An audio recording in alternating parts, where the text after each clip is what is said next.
Elizabeth Jane Cochran, connue sous le nom de Nellie, est une pionnière du journalisme d'investigation. Elle est également la première femme à avoir accompli un tour du monde sans être accompagnée d'un homme, à la différence de Jean Barret un siècle plus tôt. Fille de Mary Jane et de Michael Cochran, Elizabeth Cochran, née le 5 mai 1864 à Cochrane.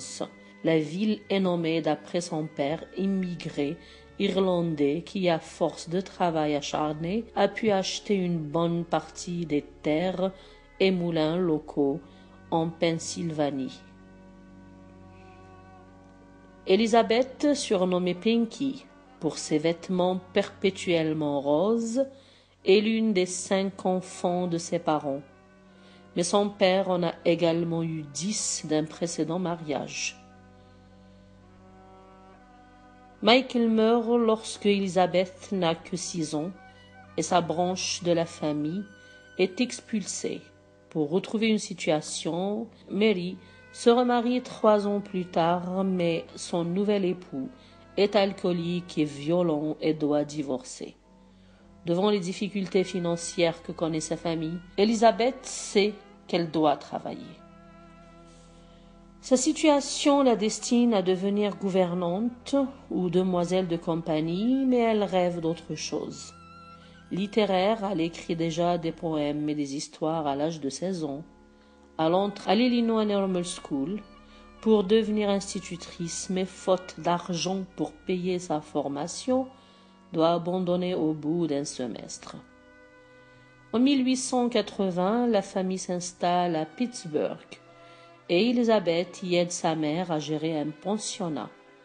En janvier 1885, elle lit dans le journal Pittsburgh Dispatch un article intitulé « Ce à quoi sont bonnes les jeunes filles ».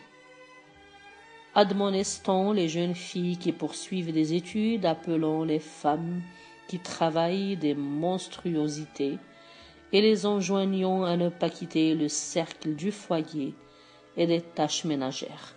Furieuse, Elizabeth écrit au rédacteur en chef George Maiden une lettre bien sentie qu'elle signe l'orpheline solitaire. Elle y écrit notamment « Rassemblez les filles intelligentes, sortez-les de la bourde, aidez-les à grimper l'échelle de la vie et soyez-en amplement récompensés. » La lettre est si bien tournée que non seulement George Maiden la publie, mais il offre un poste à Elizabeth. De crainte que sa plume acérée et sa condition de femme travail fassent tort à sa famille, il incite la jeune journaliste à écrire sous pseudonyme. Ce sera Nellie Bly, d'après une chanson de Stephen Foster.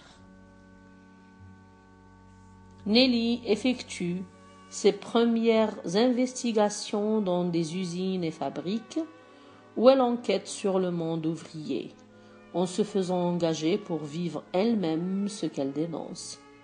Son premier reportage rapportant la dureté et la dangerosité des conditions de travail des ouvrières dans une fabrique de conserve, photo à l'appui, fait un tabac. Mais ces enquêtes à charge alarment les industriels qui font pression sur le Pittsburgh Dispatch. Et malgré les ventes supplémentaires qu'elle apporte au journal, elle se voit rapidement cantonnée aux rubriques art, théâtre et jardinage. Insatisfaite, Nellie part alors en voyage avec sa mère pour 6 mois au Mexique. Elle en tire des articles de plus en plus critiques sur le gouvernement mexicain. Après avoir dénoncé l'arrestation d'un journaliste, elle se voit contrainte de quitter le pays sous peine d'être elle-même arrêtée. Le Pittsburgh Dispatch continue à la cantonner à la mode et au jardinage quand elle veut traiter des sujets sociaux.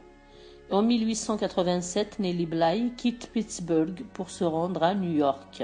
Là, elle assiège pendant plusieurs heures le New York World, le Joseph Pulitzer, qui finit par accepter de la recevoir. Il lui promet un poste si elle lui livre un reportage sur un asile. Nelly s'entraîne toute la nuit. Le lendemain matin, les médecins la déclarent folle et la font interner au Blackwell Island Hospital. Elle y reste 10 jours et on tire un reportage à charge contre l'asile, dénonçant des conditions de vie et d'hygiène désastreuses et des méthodes et traitements cruels. Son récit, Tendai in a Madhouse, connaît un retentissement fracassant et entraîne un changement des pratiques. Elle y écrit notamment: à part la torture, qu'est-ce qui pourrait produire la folie plus rapidement que ce traitement? Voilà des femmes envoyées pour être soignées. Je voudrais que les médecins experts prennent une femme saine de corps et d'esprit, la fassent taire et asseoir de 6 heures du matin à 8 heures du soir sur un banc, qu'ils ne l'autorisent pas à parler et à bouger pendant tout ce temps, qu'ils ne lui donnent aucune lecture et aucune nouvelle du monde, qu'ils lui donnent de la mauvaise nourriture et de mauvais traitements, ce qu'il voit en combien de temps elle devient folle. 2 mois feraient d'elle une épave physique et morale. Par la suite, Nelly utilisera à plusieurs reprises cette technique d'infiltration pour mener ses enquêtes. En 1887, elle infiltre l'entourage d'un trafiquant qui sera traduit en justice après son reportage. En 1888, 16 ans après la parution du Tour du monde en 80 jours de Jules Verne, elle émet l'idée d'effectuer elle-même un tour du monde sur les traces de Phileas Fogg, elle-même un tour du monde. Dans un premier temps, le New York World estime qu'elle n'en sera pas capable et refuse, et ce n'est qu'1 an plus tard qu'elle se met en route.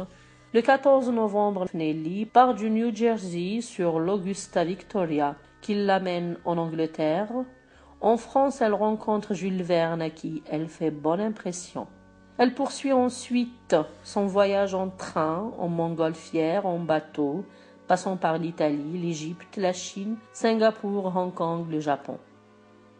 À chaque étape, Nelly envoie des récits de son aventure qui font sensation.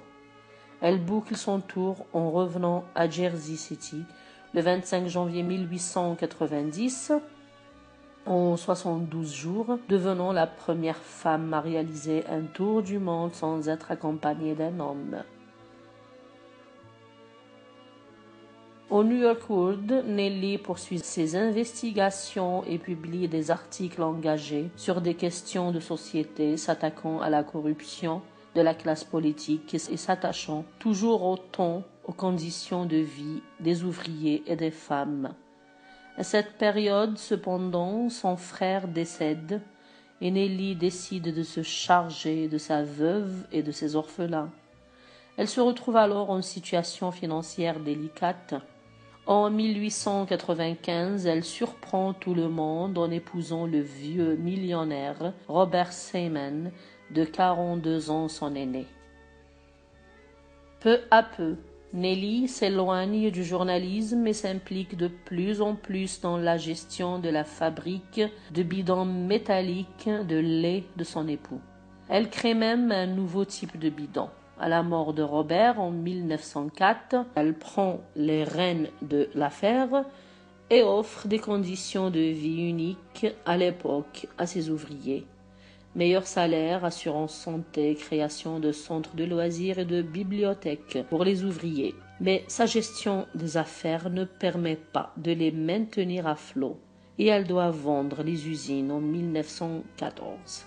Pendant la Première Guerre mondiale, Nelly s'installe au Royaume-Uni et y devient correspondante de guerre pour le New York Evening Journal.